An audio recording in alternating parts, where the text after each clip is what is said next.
اگر توی اون مرحله از مسیر ورزشیتی که داری به این فکر میکنی که بین کراسفیت و کالیستنیکس و هایروکس و حتی اگر ژنتیک قدرتی خوبی داری قوی ترین مردان کدومو انتخاب کنی، این ویدیو تو رو به نتیجه میرسونه تا 30 ثانیه آینده.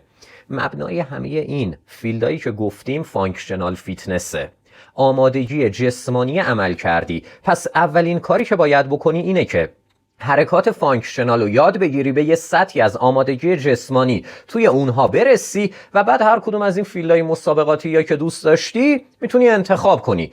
چیه الگوهای فانکشنال؟ اسکوات که مشترک توی همش. الگوش یه الگوی فانکشناله، نشستن و بلند شدن. ددلیفت الگوش فانکشناله، خم شدن و صاف شدن.